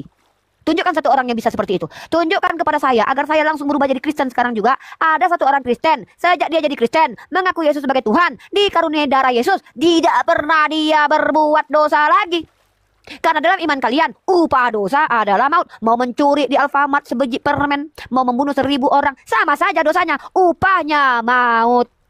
Doktrin yang saya bantah hari ini adalah bahwa perbuatan baik tidak menyelamatkan. Maka inilah dia kenapa saya katakan ajaran kalian, mohon maaf saya harus berkata jujur, bukan ajaran dari Tuhan. Bagaimana mungkin Tuhan menghadirkan manusia, memberikan hukum-hukum lalu memerintahkan untuk melaksanakannya? Tapi Tuhan ini tidak men-trigger manusia untuk berbuat baik, tapi malah mengatakan bahwa perbuatan baik tidak menyelamatkan kamu loh. Hei, ngapain berbuat baik? Perbuatan baik tidak menyelamatkan. Tuhan men-trigger manusia supaya tidak, ini bukan Tuhan. Doktrin ini men-trigger manusia supaya tidak berbuat baik. Karena percuma kau berbuat baik. Kau beriman dulu. Setelah kau beriman baru kau berbuat baik. Itu sebagai bentuk syukur. Kalau kau nggak berbuat baik nggak apa-apa. Kan kau sudah ditebus. Bukan berarti ketika Anda mengatakan Unirifa kalau seandainya nanti dikeluarkan dari neraka, ya udah Unirifa berbuat dosa aja. Kan Unirifa nanti dikeluarkan juga. Anda pikir neraka jahanam itu seperti sauna gitu, panasnya dimasukkan air panas. Hei, kita bicara neraka loh. Tempat penyiksaan manusia yang kesakitannya bisa berkali lipat, 70 kali lipat dari kesakitan di dunia. Inilah bentuk keadilan Allah. Ketika kejahatan di dunia itu setimpal dengan apa yang dilakukan hukumannya. Bukan membunuh manusia secara kekal. Karena gara-gara dia mencuri permen di Alfamart. Gara-gara dia makan pohon pengetahuan dikutuk oleh seluruh keturunannya. Ini bukan Tuhan yang adil. Bapak moyangnya yang salah, anaknya yang dibunuh. Buka Yesaya pasal 12 nomor 41 kalau tidak salah ya. Ini saya kasih datanya ya. Bentuk ketidakadilan Tuhan. Mohon maaf saya harus katakan ini. Yesaya pasal 14 nomor 21. Kita bukakan. Ini ketidakadilan yang kita lihat dari Tuhan orang Kristen. Dirikanlah bagi anak-anaknya tempat pembantaian oleh karena kesalahan nenek moyangnya. Bapak moyangnya yang berdosa, anak bayinya yang menanggung kesalahan. Allah Subhanahu wa taala tidak membedakan kami. Apa yang menjadikan kami berbeda? Iman dan takwa kami, Pak Pendeta. Jadi ketika Anda berkata, Yesaya pasal 14 nomor 21, ya. Oke. Jadi ketika Anda berkata, doktrin Anda yang mengatakan perbuatan baik tidak menyelamatkan, itu terbungkus, hancur. Karena apa? Perkataan Yesus sendiri. Anda bawa kitab Petrus, saya catat ayatnya ya, terima kasih atas ayatnya. 2 Petrus pasal 3 nomor 14, saya bacakan. Kita baca perlahan-lahan, supaya kita jangan gegabah menjelaskannya. Bukti bahwa kesolehan itu penting, perbuatan soleh dan baik itu, implikasinya keselamatan. Saya baca dan ulangi ayat yang Anda berikan kepada saya. 2 Petrus pasal 3 nomor 14. Saya orangnya memang suka bercanda, Pak. Walaupun diskusi, walaupun saya serius, bercanda aja saya serius loh, Pak. Apalagi serius. Nah, mari kita baca. Mari kita baca. Tetapi sesuai dengan janjinya, kita menantikan langit yang baru dan bumi yang baru, di mana terdapat kebenaran saudara-saudara. Sebab itu saudaraku yang kekasih, sambil menantikan semuanya ini, kamu Pak Dede harus berusaha. Enak banget masuk surga gratis. Hei, kalian orang Kristen, usaha dulu kalian. Jadi kalau ada yang mengatakan surga gratis kasih karunia Tuhan tuh dibantah sama ayat ini. Usaha, Pak. Masuk kerja aja usaha, apalagi masuk surga. Berusaha kalian. Jadi terbantahkan lagi doktrin Pak Pendeta Dede mengatakan bahwa perbuatan baik itu pekerjaan Allah kepada hambanya. Anda pikir Tuhan masuk ke dalam diri manusia, lalu mengarahkan manusia untuk berbuat baik. Ini kayak robot. Kalau memang Allah yang berkarya berbuat baik dalam diri manusia, dia tidak pantas digelari baik, karena bukan dia berbuat baik, karena Tuhan yang berbuat baik dalam dirinya. Tapi ternyata 2 Petrus pasal 3 nomor 13 mengatakan, kamu harus berusaha. Lah, sejak kapan dikatakan amal perbuatan baik tidak berimplikasi kepada keselamatan? Saya bacakan ayatnya, banyak sekali bahwa kesolehan itu adalah perintah dari Tuhannya orang Kristen. Saya sudah jawab pertanyaan saya, tapi Anda tidak menjawab pertanyaan saya. Bisakah Yesus menyelamatkan manusia? Karena Anda, kenapa saya bertanya ini? Anda bertanya, di mana adilnya Tuhan Unirifa? Menghukum juga, tapi juga mengampuni juga. Ya, Tuhan saya menghukum orang yang tidak mau bertobat. Orang bertobat diampuni. Tapi dalam kitab Anda, orang baik tapi tidak beriman kepada dia, mati masuk neraka jahanam, tak terselamatkan. Walaupun kau baik, percuma kau baik. Tapi kalau kau beriman Kristen, mau kau baik atau tidak, kau tetap masuk surga. Tidak diwajibkan berbuat baik. Begitu. Nah, lalu kemudian saya tunjukkan 1 Yohanes pasal kedua nomor 6. Barang siapa mengatakan bahwa ia ada di dalam dia, ia wajib hidup sama seperti Kristus telah hidup. Wajib.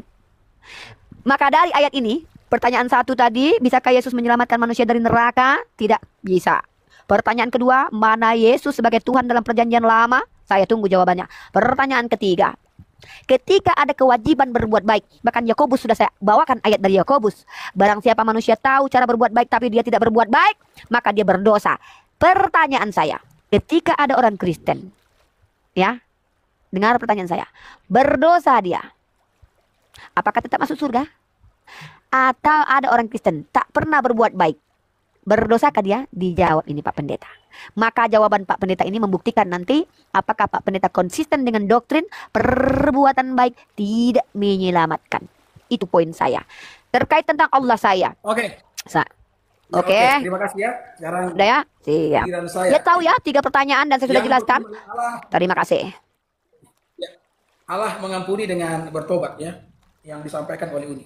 Jadi kalau Allah mengampuni dengan bertobat, maka ini pertanyaan yang Uni tidak bisa jawab dari tadi. Kalau misalkan Allah mengampuni dosa orang dengan bertobat, bagaimana dengan kesalahan yang telah terjadi? Dilupakan begitu saja? Ya, makanya kan kenapa saya katakan kalau tuduhan disampaikan kepada orang Kristen. Nggak mau saya jawab langsung. Oke, tapi jawab yang ini ya. Ya, jawab yang ini tidak boleh yang lain. Oke, tadi jawabannya sudah saya bacakan kan, hadis bahwa manusia itu dibalas di dunia. Putus-putus.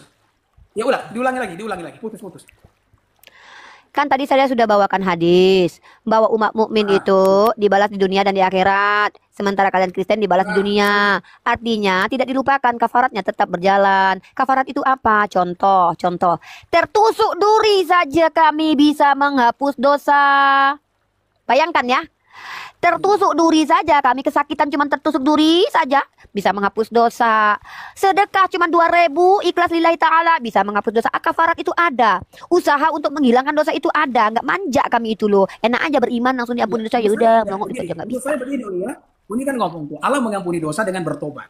Nah, bagaimana dengan kesalahan yang terjadi? Coba Uni jelaskan kesalahan yang terjadi diapakan? Dilupakan Tuhan begitu saja atau bagaimana? Coba, Kan saya sudah jawab coba tadi dijawab. dibalas. Kan saya sudah Ya, bilang. Anda jawabannya tahu apa? Kesalahan. Ini kafarat. begini ya. Ini contohnya nih. Tunggu dulu. Saya jelaskan. Kalau misalkan nih Uni ini berdosa di hadapan Allah, kan? Kemudian Uni datang, Uni minta Allah mengampuni dosa. Maka Uni berkata dengan bertobat Allah mengampuni dosa. Jadi kita jangan sampai ini dibawa kemana-mana. Artinya kita bahas ini supaya orang Oke itu lah, bisa saya ngerti menjawab. bagaimana dengan Saya kesalahan. menjawab. Sabar dulu nih. Anda terima atau tidak terima itu Sabar urusan dulu. Anda. Bagaimana? Uni, sabar dulu saya jelaskan dulu. Bagaimana dengan kesalahan yang terjadi? Contohnya nih, kalau seorang menghadap hakim nih dan dia bertobat. Nah, hakim tidak akan pernah melepaskan dia dari jerat hukum. Dia harus tetap dihukum loh demi keadilan Allah. Nah, Saya kalau jawab dengan Allah, dulu. kalau misalkan Saya Uni berbuat paham. dosa, hanya diampuni hanya dengan bertobat, bagaimana dengan kesalahan yang terjadi? Coba. Iya, Jawab. saya jawab Coba dulu, dengar. Pak. Tadi kan saya sudah jawab. Ya, silakan, Saya silakan. sudah kasih jawaban. Tadi di hadis yang Ya. pertama, bahwa manusia Hah? itu dibalaskan di dunia. Umat mukmin itu ketika dia bertaubat, kafaratnya tetap berjalan. Contoh Adam. Kan Allah sudah katakan kepada Uni, Adam. kalau Aduh. boleh istilah-istilah Islam itu Udah, dihilangkan. udah. Contohnya kata kafarat ya. Oh, Kafarat janganlah. bahasa Saya nggak mau menghilangkan. Saya ganti, saya translate aja ya. Iya, iya. Jadi pertama Jadi manusia, kafarat kalau itu, manusia gimana? Dihukum. Pak Manusia? Pendeta tenanglah. Saya kan lagi menjawab. Tadi kita enak Tenang loh. sekali. Ya, tapi kan saya lagi Oke, menjawab silakan. dipotong. Saya Oke, lagi menjawab silakan, dipotong. silakan. Kalau manusia bagaimana? Silakan. Iya, ini kan saya lagi jawab. Coba tenang Ya, ya. ya. Ya, silakan Uni, Kafarat silakan. itu. Kafarat itu artinya adalah upaya atau usaha penghapus dosa. Apa? Amalan soleh. Maka dalilnya mana? Wahai perempuan, banyaklah kalian Ini bersedekah. kenapa? Bukan saya yang bermasalah. Saya bermasalah ya? Nah, itu kafarat. Contoh satu lagi kafaratnya apa? Kami umat Islam apabila sakit, sakit itu mengampuni dosa. Tertusuk duri itu mengampuni dosa. Dapat musibah itu mengampuni dosa. Jadi hukumannya itu bukan yang terjadi di neraka, tapi sunatullah yang berjalan. Apa itu? Kafarat. Apa itu? Tertusuk duri, jatuh dari motor, ikhlas karena Allah. Maka itu adalah namanya penebus. Ya, contohnya mana? Buka Yesaya pasal 6 ayat ke-6. Coba dibuka, coba dibaca. Itu contoh kafarat. Silakan dibaca, Bapak Pendeta. Nanti Anda baca. Yesaya pasal 6 ayat 6 contoh Ini kafarat. bacakan saja. Saya soalnya Datanglah seorang serafim Uni bacakan membawa saya bara. catat di sini. Ya. Hmm. Datanglah seorang serafim membawa terus? bara. Lalu diletakkan di mulutnya Yesaya. Ketika bara itu menyentuh mulutnya Yesaya, dosanya Yesaya diampuni. Satu lagi apa kafaratnya? Ketika disuruh berusaha mengorbankan harta bendanya dari hewan ternaknya, yaitu menyembelih domba sebagai dosa korban penghapus dosa dalam imamat, itu namanya kafarat. Mengorbankan harta benda, Oke. mengorbankan. Saya pikir saya sudah bisa paham. Aduh. Ya. Oke, Jadi udah Uni begini. saya belum Jadi kalau selesai. Uni Bentar, katakan bahwa sebentar. kalau misalnya sabar dulu Uni. Nah. Ya, enggak, saya pikir sudah cukup. Saya sudah bisa tangkap. Jadi hukumannya itu di dunia dan di akhirat ya. Jadi artinya Nah, ketika salah. seseorang Salah. Saya nggak terima. Anda jangan mempremi. Kan jelaskan jangan panjang-panjang Uni, sederhana saja supaya pendengar Tadi juga bisa saya paham. sudah bawa, Kalau mondar-mandir sana sini juga kalau tidak ada isinya utama. loh, Ya, berarti silakan. kan jangan gini loh Pak. Kalau Anda tidak paham dengan jawaban saya, jangan Anda bilang saya tidak ada isinya. Kalau saya kurang ajar, dari tadi saya sudah bilang Anda entah apa yang Anda baca tadi itu. Tapi saya menghargai Anda loh. Anda bilang saya tidak ada isinya. Saya bawa dalil ayat saya. Hadis yang saya bawa bahwa Maksud umat saya mukmin jangan itu. kepanjangan. Uni maksud saya Bagaimana saya dikatakan Kalau panjang-panjang kepanjangan? juga kan artinya Kok saya jawab dibilang saja kepanjangan? secara sederhana, ya kan? Jadi Saya bilang tanya kan apa? sederhana saja begini. Kalau misalkan Dari orang mana bertobat sederhana nih, itu Anda kemudian bilang tadi dia diampuni begitu saja. Terus kesalahan yang terjadi diapakan? Saya cuma tanya itu, Pak kesalahan yang terjadi Pendeta, diapakan? Coba. saya sudah menjelaskan Ya, kafarat itu artinya adalah adanya upaya-upaya penebus dosa. Saya kasih contoh. Kafarat itu apa? Kami umat Islam apabila sakit itu menggugurkan dosa. Amalan soleh menggugurkan dosa. Apabila kami mendapatkan musibah, kami Jadi kafarat kami tetap. ini dari manusia atau dari Allah? Kok dari Dalam manusia? menggugurkan dosa ini, dari Sunatullah manusia atau dari Pak. Jadi kalau Bapak jatuh dari motor, saya tanya, Bapak Oh, jatuh jadi dari dari motor. Allah. Dari Ya saya Allah. tanya dulu. Saya tanya dulu. Ketika Bapak jatuh dari motor, Ya, itu Tuhan Bapak tahu tidak kalau Bapak jatuh dari motor? ya, Tuhan tahu. Ya Tuhan udah, tahu. kenapa dia sayang nggak sama Bapak? Ya, dia sayang. Kenapa dia biarkan Bapak Terus jatuh dari motor? Kenapa dia biarkan Bapak jatuh dari motor? mungkin ya, saya tidak tahu alasannya, tapi yang jelas kalau saya tanya Ini dia orang kalau dalam itu Islam dari itu, manusia atau dari Allah? Ayo nih, segala jawab saya. sesuatu Kafarat adalah dari izin manusia Allah. atau dari Allah? Dalam ayat Anda segala Apa sesuatu sih dari jawab? Tuhan. Saya Oh, jawab pakai dua ayat. berarti begini. Jangan Berarti dulu sederhananya begini. disimpulkan. Ini namanya framing. Saya belum selesai menjawab. Ya dari tadi Anda mau menjelaskan saya, Anda potong.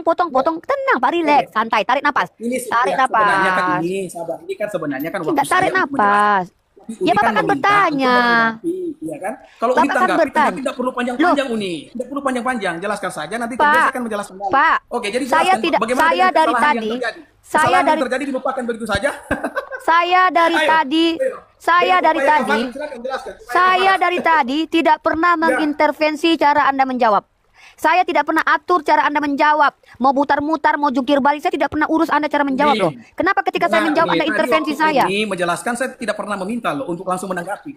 Tapi Loh, waktu ini saya Anda minta saya menjelaskan, Uni menjawab. sendiri yang meminta kepada saya.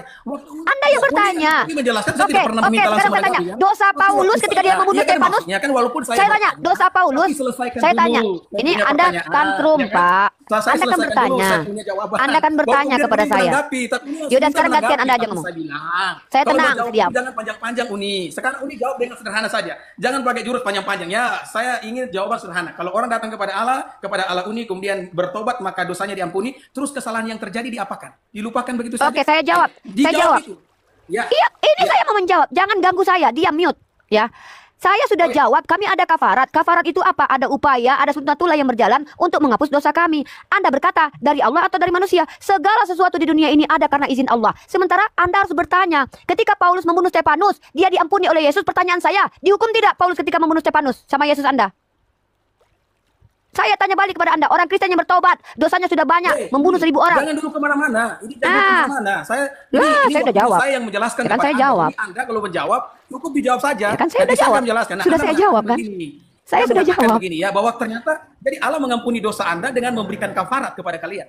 Oh iya, kafarat Ya, tetap dengan berjalan. menghukum kalian dengan memberikan kafarat. Hukumannya Kafarat apa? tetap Salah berjalan. satunya. Kalau Oh iya dong, salah satunya kafarat apa? tetap berjalan. Ini bicara tentang, sabar dulu ya. Ini kan tentang pengampunan dosa. Kalau kafarat Kafarat tetap tahu tidak? berjalan, Kafarat di mana tahu tidak? letak kasih Allah?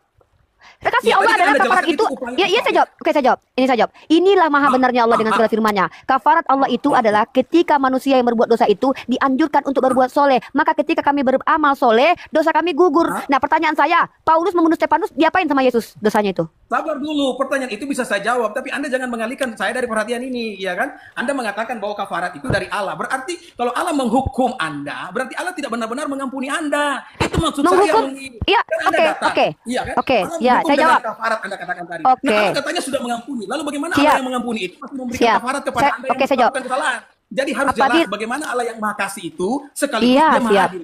Siap, Bukan? saya jawab. Ketika saya berbuat dosa, lalu saya disuruh untuk beramal soleh, hukumannya adalah berbuat baik.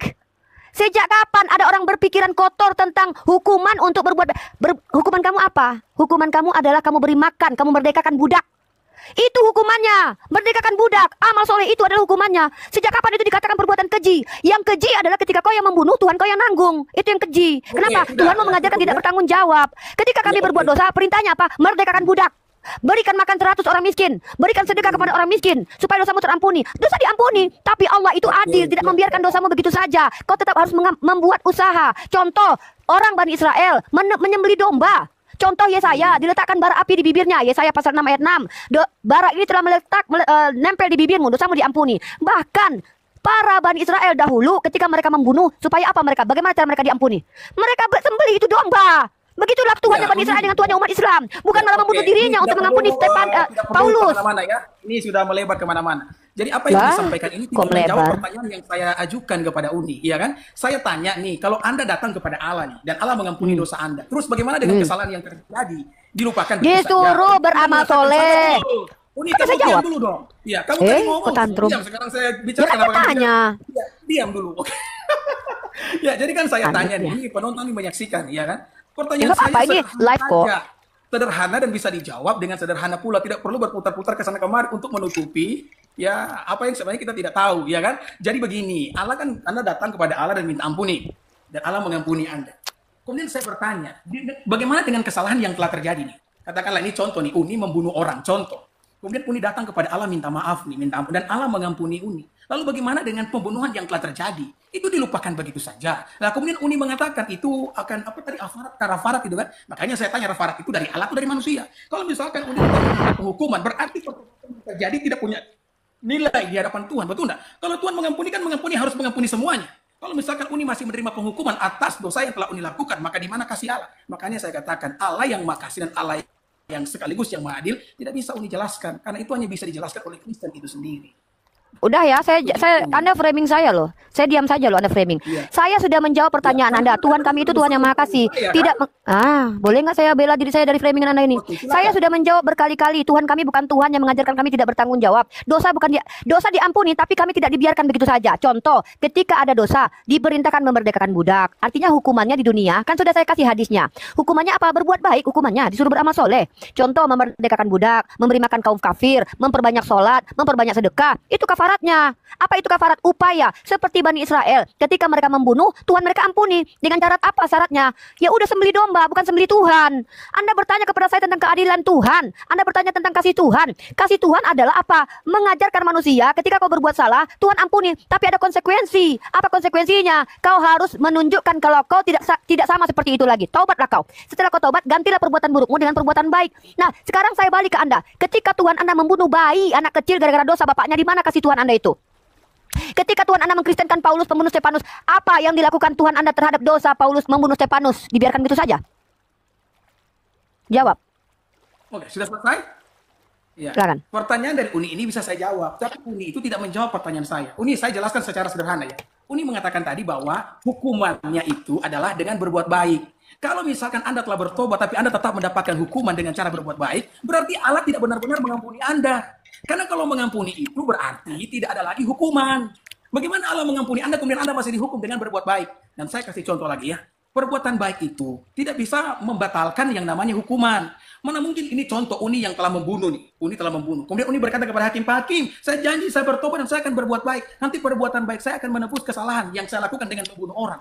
Perbuatan baik Uni itu ya perbuatan baiknya Uni, tetapi kesalahan ya kesalahan. Makanya kenapa saya katakan Uni tidak perlu ya memutar-mutar kata dan bahkan berusaha mulai framing Anda. Ini dengan bertanya balik kepada Anda mulai saya. framing, Anda yang tidak paham kok Anda framing saya. Bisa menjawab pertanyaan saya.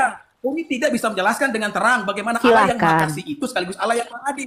Kalau dia mengampuni maka seharusnya di sana tidak ada hukuman, dan kalau hukuman itu Anda memframing berkali-kali, saya tidak akan balas itu. Menutupi kesalahan yang terjadi.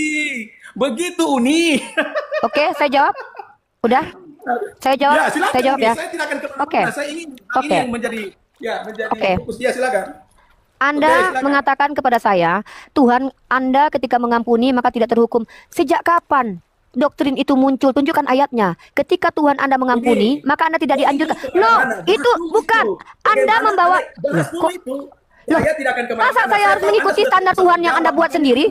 Standar Tuhan yang Anda buat sendiri itu standar Tuhan di otak Anda. Tidak ada Tuhan Bani Israel begitu. Harus menjawab. Bagaimana Allah yang Maha Kasih sekaligus Allah yang Maha Adil. Saya tidak akan kemana-mana, Uni. Saya juga tidak akan kemana-mana. Saya tidak akan kemana-mana juga. Saya ingin Anda menjawab ini. Bagaimana Ya kenapa diintervensi jawaban saya? Loh, masa saya harus menjawab sesuai dengan yang Anda mau? Gini loh, Anda buat Tuhan versi Anda. Ya tapi kan Tuhan yang seperti mana yang Anda maksud? Coba ditunjukkan di kitab Anda bahwa ketika Tuhan Anda itu mengampuni tidak menghukum lagi. Mana dalilnya? Ya, saya kan mana dalilnya? Jelas ya bahwa mana dalilnya? Mana dalilnya? Ini Tuhan versi Anda sendiri saya ikuti. Enak saja.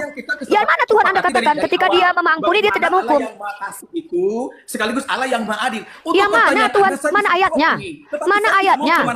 Loh, saya sudah tahu seperti apa model kalian kalau berdebat. Kalian itu pada loncat. Kalau sudah tidak mampu menjawab maka sekarang kalian itu akan cari alasan lain untuk bertanya dan segala macam. Saya tidak akan kemana-mana. Kok nangis Bapak? Bagaimana Allah Bapak yang kok Maha Kasih nangis? sekaligus Allah yang Maha Adil? Pak biasa aja Pak, kita rileks. Pak tarik napas, keluarkan Pak, santai, rileks. Saya ngomong loh, saya diizinkan nggak jawab? Saya boleh nggak ngejawab?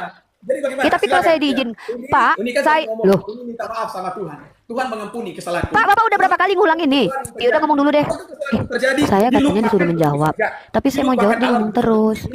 Saya jawab, tapi dia ngomong lagi coba. Yang Uni tidak benar-benar diampuni karena masih mendapat hukuman. Iya, apa definisi diampuni? Apa definisi diampuni? Apa definisi diampuni menurut Anda? Diampuni ya diampuni, dosa diampuni. Berarti dosa dibiarkan, diabaikan gitu saja dosanya. Berarti dosanya dilupakan Tuhan. Justru itu yang Anda perlu jawab. Kenapa Anda Loh, membalikan kepada saya? Saya justru bertanya kepada Anda. Ya, karena saya unik, jangan ketawa begitu. Itu kelihatan bahwa Anda menutupi kebodohan Anda. Anda. Saya dibilang bodoh lagi. Waduh, barang siapa yang berkata jahil masuk Tadi saya neraka. jelaskan di dalam Alkitab bahwa matinya Yesus di kayu salib itu menyatakan kasih Allah dan adilnya Allah. Lah kalau Di mana adilnya? dalam agamanya Uni bagaimana? Ya. Kita orang berdosa, Uni perlu jawab itu. Uni tidak perlu Saya mau jawab. kemana-mana Uni. Saya Jadi mau kalau jawab, Uni Anda ngomong sudah minta terus. tobat sama Tuhan mengampuni Uni, Gimana ya sih kan? mau Terus jawab? bagaimana Anda dengan ngomong kesalahan yang terus. terjadi? Mau jawab Ayo. nggak boleh. Mau ngomong aja nggak boleh. Saya tanya aja Anda tergagap tadi. Oke, saya jawab. Tuhan kami justru adilnya apa? Ketika Tuhan kami mengampuni, konsekuensi tetap berjalan. Masa Tuhan bilang begini, ketika kau nanti Aduh, memegang berarti api, kalau saya konsekuensi belum tetap selesai. berjalan, Saya belum selesai, berarti jangan dipotong kita dulu. mengampuni. Anda belum mendapatkan Oke, poin saya. Kok silakan. Anda jadi tantrum begini Oke, sih? silakan. Saya belum selesai. Katanya saya suruh jawab, Ya. tapi saya pas ngomong Oke, dipotong silakan. terus. Ya, silakan Uni. Ada Ini ngeri nih konsekuensi kalau ada Tuhan pernyataannya, begini. Ya udah diam dulu. Ya, oke, Ada Tuhan silakan. bilang begini. Aduh. Ada Tuhan bilang begini ya. Ini aneh, konyol Tuhannya. Kalau kalian tidak melakukan hukum Torah, ini kata Tuhannya ya, maka aku akan mendatangkan tulah dan menghukum kalian. Itu ada dalilnya dalam kitab Perjanjian Lama. Kalau orang Bani Israel tidak menjalankan hukum Torah, mereka kena tulah dan kena kutuk dan kena hukum oleh Tuhan. Tiba-tiba Tuhan yang bahkan membunuh anak kecil karena dosa nenek moyangnya, yang katanya adil ini, anak kecil dibunuh demi menebus dosa nenek moyangnya. Ini Tuhan yang adil katanya. Datang ke dunia berinkarnasi, membunuh dirinya menyelamatkan Paulus yang membunuh Stefanus. Dosa Paulus membunuh Stefanus diabaikan Tuhan. Tidak begitu Tuhan kami. Tuhan kami adil.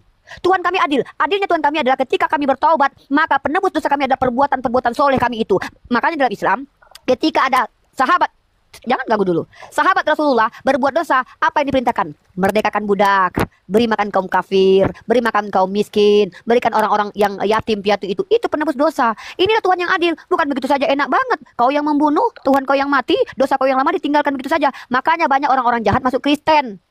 Wajar agama Kristen, agama baik untuk para penjahat. Karena kejahatan mereka akhirnya dibiarkan begitu saja sama Tuhannya. Padahal Tuhan itu pendendam kepada musuh. Baca Nahum 1 ayat 2. Ini Tuhan kalian ya, sifat Tuhan kalian. Katanya adil. Ini aneh nih.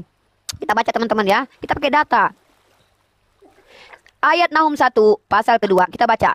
Tuhan itu Allah yang cemburu dan pembalas. Tuhan itu pembalas dan penuh kehangatan marah. Tuhan itu pembalas kepada para lawannya dan pendendam. Tuhan Anda pendendam. Nah bahkan Tuhan Anda membunuh Akan. Tahu Akan? Akan itu sudah mengaku kesalahannya kepada Yosua.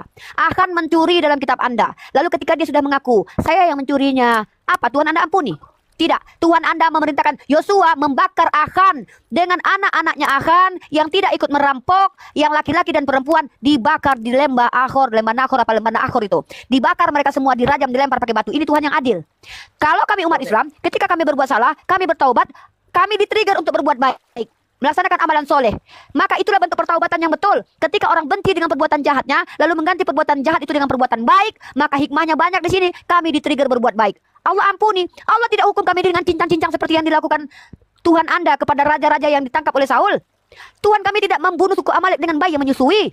Ingat, mana keadilan Tuhan Anda? Ketika Paulus membunuh Stefanus, dosanya ditiadakan. Tapi nenek moyang orang dalam Yesaya pasal 12 nomor 41, nenek moyangnya yang dosa, anaknya yang dibunuh. Tuhan Anda di perjanjian lama dengan Tuhan di perjanjian baru, itu tabrak kabur. Oke, Ya, mana adilnya? ya. Mana adilnya itu? Oke, Jawab. saya tunjukkan ya. Oke, sekarang saya sudah terlalu banyak Uni berbicara. Jadi apa yang Uni sebutkan itu semua, Allah pendendam, Allah marah, itu sifat adilnya Allah yang sedang kita ngomongkan Dengan dari mendendam. tadi. Dengan Ya, mendendam. sabar dulu. Oh. Iya, dia Allah yang mendendam karena dia Allah yang adil. Dia mendendam kepada siapa? Kepada mereka yang melakukan kesalahan, ya kan? Nah, Uni bilang bahwa Uni itu datang kepada Tuhan dan Tuhan ampuni dan harus ditebus dengan perbuatan baik. Sejak kapan perbuatan baik bisa menebus kesalahan orang? Kalau misalkan orang nih, katakan saya sudah kasih contoh sederhana tadi. Sabar dulu. Saya belum selesai bicara, kamu tuh banyak bicara dari tadi. Sabar dulu nih ya. Anda juga Jadi saya jelaskan. True. Ya, oke. Kalau misalkan nih, siapa di sini ya? Apa namanya? Seorang penjahat. Seorang penjahat itu saya sudah ngomong dari tadi, tapi Uni bahkan tidak bisa mengerti hal yang sederhana ini, ya kan? Bahwa di mana kalau orang melakukan kesalahan Uni, katakanlah dia membunuh, Dia tidak bisa dibebaskan karena dia mau berbuat baik, Uni. Karena kesalahan telah terjadi. Karena kesalahan telah terjadi, maka keadilan perlu dinyatakan. Lah Uni tadi ngomong, ya kan, kalau saya berdosa saya datang kepada Allah. Kemudian ya Allah akan mengampuni saya. Dan saya katakan terus kesalahan yang terjadi diapakan? Uni bilang akan ada hukuman dari Allah. Kalau Allah masih menghukum kita yang telah bertobat di hadapannya, berarti pertobatan kita tidak punya nilai. Berarti Allah tidak benar-benar mengampuni kita. Mengampuni itu yang mengampuni, memaafkan kesalahan yang telah terjadi. Kalau di sana masih ada penghukuman atas kesalahan yang kita lakukan, berarti itu bukan mengampuni, Uni. Uni jangan terlalu banyak berputar-putar menggunakan ayat, sementara hal yang sederhana ini Uni tidak paham. Ya kan? Jadi perbuatan baik tidak, sabar dulu ya, karena Uni tadi panjang maka saya cukup harus sedikit panjang juga. Perbuatan baik Uni tidak bisa menyelamatkan, tidak bisa menebus kesalahan. Kok bawa doktrin Anda ke saya? Saya bukan Kristen. Saya Islam loh. Kok Anda mengintervensi saya yang Islam? Agama saya ya agama saya dong. Itu kan agama Anda. Ya, kita kan sementara sharing nih, ya kan, sementara sharing. Kok memaksakan agama Anda ke saya? Saya tidak memaksakan agama saya, tapi saya mencoba untuk menjelaskan mana yang lebih masuk akal, ya pendapat Anda atau pendapat saya, iya kan? Saya tidak biar netizen yang menilai. Ya, jadi bayangkanlah, coba bayangkan kalau Anda berdiri di hadapan hakim, katakanlah Uni telah membunuh seseorang, apakah perbuatan baik Uni bisa menyelamatkan Uni dari perbuatan itu? Meskipun Uni bertobat, nangis air mata darah di hadapan hakim, Uni berkata Uni tidak akan melakukan kesalahan itu lagi, dan Uni berjanji untuk berbuat baik. Perbuatan baiknya bisa dilakukan, tetapi yang namanya kejahatan telah terjadi, dan kejahatan telah terjadi ini harus dihukum. Makanya dari awal saya tanya bagaimana Allah yang Maha Adil sekaligus Allah yang Maha Kasih. Tapi dari tadi Uni tidak bisa jawab. Bagaimana Uni bisa menjawab ini? Bukan saya nggak bisa jawab, Anda nggak terima. Bukan saya tidak terima, Uni tidak bisa menjelaskan. Nah, Uni kan tadi ngomong nih, bahwa ketika minta ampun, Tuhan mengampuni. Terus kesalahan yang terjadi, menjawab, Anda nggak terima terus terjadi dalam bentuk hukuman ini dan itu. Berarti Allah tidak benar-benar mengampuni dong. Ya mana kalau Tuhan mengampuni itu artinya tidak tidak menghukum lagi, mana dalilnya? Tunjukkan dalilnya. Bahwa Tuhan Anda berkata, ketika aku menghukumi, maka ketika aku mengampuni, maka kalian tidak akan kuhukumi lagi. Mana dalilnya? Bawakan dalilnya. Oke. Kalau saya tunjukkan dalilnya. Iya, saya juga mau tunjukkan dalil. Saya sekarang gantian. Anda membuat perspektif Tuhan sendiri. Saya tidak mau kemana-mana kalau ini belum dijawab, Uni. Nanti kalau Anda itu bukan bawa Tuhan dalam perspektif Bible, tapi Tuhan dalam perspektif otak Anda. Kenapa saya harus ikuti Tuhan itu? Tuhan yang Anda bangun sendiri. Ya mana dalilnya? Kan saya minta tadi. Mana dalilnya? Ya mana dalilnya? Loh, ya mana dalilnya? Anda baca Imamat pasal 5 itu. Baca Imamat pasal 5 nomor 14. Saya tunjukkan bahwa Tuhan ketika mengampuni harus memiliki kafarat atau upaya dan usaha. Saya bacakan. Korban penebus salah. Tuhan berfirman kepada takut dia. Takut dia. Saya tidak korban takut, Uni. Sejak kapan saya takut sama Anda? Ya, saya baca Bible-nya nggak boleh. Ya udah, kalau cemen saya biarkan saya baca. Jangan Anda seperti itu. Oke, baik saudaraku, kita bersama-sama telah melihat serta mendengarkan bagaimana keberlangsungan diskusi atau debat yang ya ini sangat menarik ya, dan ini juga menjadi suatu perhatian untuk kita umat Kristen untuk kita juga bisa mempertanggungjawabkan iman kita ketika begitu banyak orang di luar sana yang selalu saja mempertanyakan tentang iman kita kepada Yesus Kristus. Dan luar biasa, seorang pendeta yang sangat luar biasa ini dipakai Tuhan dengan hikmat Tuhan sehingga dia bisa mematahkan setiap tuduhan-tuduhan liar, bantahan, dan juga membantah setiap argumentasi dari seorang Uni Rifa, yang dimana dia selalu saja kerap kali membahas tentang kekristenan, yang dimana dia ini merasa diri lebih mengerti dan lebih memahami tentang iman Kristen itu sendiri.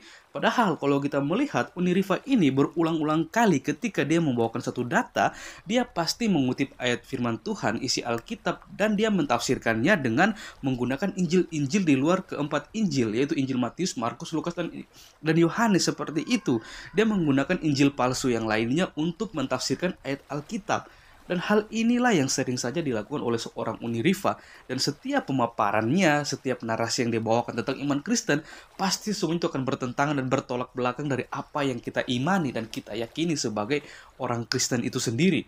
Dan kalau kita melihat, Uni Rifa ini terlalu memaksakan kehendaknya, terlalu memaksakan pemikirannya, dan dia juga terlalu egois seperti itu. Dalam artian bahwa ketika Pak Pendeta ini dan juga para apologet Kristen yang lainnya sudah membukakan suatu kebenaran kepada dirinya, dia pasti akan menimbulkan suatu reaksi-reaksi yang bertentangan seperti itu dengan apa yang kita sampaikan. Dalam artian dia sulit sekali untuk menerima kebenaran itu sendiri.